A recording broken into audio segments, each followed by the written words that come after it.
இன்னைக்குப்பா வேகமாக உடல் எடை குறைப்பதற்கு வெயிட் லாஸ் கார்லிக் தோசை செஞ்சு காட்டுறேன்ப்பா. பூண்டுல ஜீரண சக்தி, நோய் எதிர்ப்பு சக்தி இருக்குப்பா. இந்த மாதிரி பூண்டுல தோசை செஞ்சு சாப்பிட்டீங்கன்னா உங்களுக்கு கொலஸ்ட்ரால் கண்ட்ரோல் பண்ணும்பா, வெயிட் லாஸ்க்கு ரொம்ப ஹெல்ப் பண்ணுப்பா. வாங்க எப்படி செய்யலான்னு பாப்பா.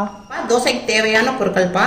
இப்போ ஒரு கப்பு ஓட்ஸ் எடுத்திருக்கேன், ஒரு கப்பு கோதுமை மாவு எடுத்திருக்கேன், ஒரு கேரட்டு துருவி வச்சிருக்கேன், ஒரு பச்சை மிளகாய் பொடியா நறுக்கி வச்சிருக்கேன், இந்த மாதிரி ஒரு 7 பூண்டு எடுத்து வச்சிருக்கேன், கொஞ்சோண்டு புதினா, ஒரு கைப்பிடி அளவுக்கு கொத்தமல்லி இலை, ஒரு மீடியமான வெங்காயம் துருவி வச்சிருக்கேன்ப்பா.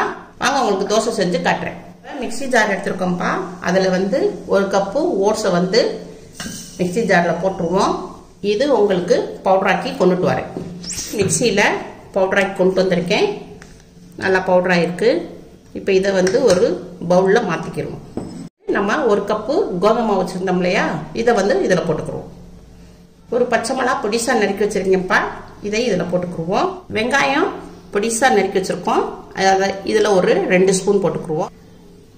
துருவி வச்சுருக்கேன் கேரட்டு, அதையும் போட்டுக்குருவோம். கொஞ்சம் கொத்தமல்லியை நல்லா பொடிசாக நறுக்கி போட்டுக்குருவோம். ஒரு 10 இலை புதினா இலை, இதையும் பொடிசாக நறுக்கி போட்டுக்குவோம்.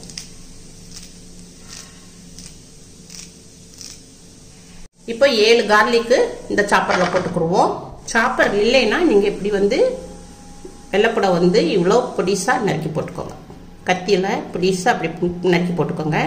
நம்மளுக்கு தோசை சாப்பிடும் போது வெள்ளைப்பூடு உங்களுக்கு வாயில் தட்டுப்படாது. நம்ம எவ்வளோக்கெவ்வளோ பொடிசாக நறுக்கிறோமோ அவ்வளோக்கெவ்வளோ நம்மளுக்கு டேஸ்ட் கிடைக்கும். இப்போ நம்ம சாப்பரில் கார்லிக்கை அடிச்சிருக்கோம். இதையும் இதில் போட்டுக்குருவோம், மாவில் போட்டுக்குருவோம். தேவையான அளவு உப்பு போட்டுக்குருவோம்ப்பா. நான் பிங்க் சால்ட் போட்டிருக்கேன் வெயிட் லாஸ்க்கு. கொஞ்சம் சீரகம் போட்டுக்குருவோம். எல்லாத்தையும் கலந்துக்குருவோம். கலந்தாச்சுப்பா. இப்போ இதில் நம்ம தண்ணி ஊற்றிக்கிடுவோம். கொஞ்சம் கொஞ்சமாக ஊற்றி பிசையணும். அவ்வளோதான்ப்பா, நல்லா நம்ம பிசைஞ்சிட்டோம். இதை ஒரு 10 நிமிஷத்துக்கு ரெஸ்ட்டில் வச்சுருவோம். இப்போ 10 நிமிஷம் ஆயிடுச்சுப்பா. மாவு நல்லா மலர்ந்துருக்கு. உங்களுக்கு இதில் தோசை ஊற்றி காமிக்கிறேன். கேஸ் ஆன் பண்ணியிருக்கு. தோசைக்கல் வச்சுருக்கோம். தோசைக்கல் கொஞ்சம் சூடாகட்டும். தோசைக்கல் சூடாகிருக்கு. நம்ம இப்படி துணியில் நம்ம எண்ணெயை தேய்ச்சிக்கிறோம். இப்போ நம்ம தோசை ஊற்றுவோம்.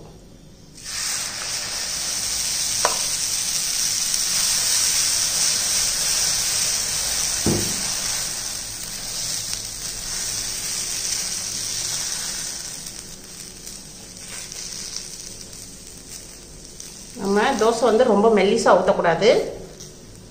இப்படி அடை மாவு பதத்துக்கு கொஞ்சம் திக்காக ஊற்றிக்கணும். 2 நிமிஷம் வேகட்டும். இப்போ 2 நிமிஷம் நம்ம வேக வச்சாச்சுப்பா. இதை பெரட்டி போட்டுக்குருவோம். பூண்டு பிளட் ப்ரெஷரை கண்ட்ரோல் பண்ணுப்பா. இதே நோய் உள்ளவங்க பூண்டுல இப்படி தோசை செஞ்சு சாப்பிட்டீங்கன்னா உங்க உடம்புக்கு ரொம்ப நல்லது. பெரட்டி போட்டிருந்தோம் இல்லையா, அந்த பக்கம் வெந்துடுச்சு. இப்போ திருப்பி போட்டுக்குருவோம்.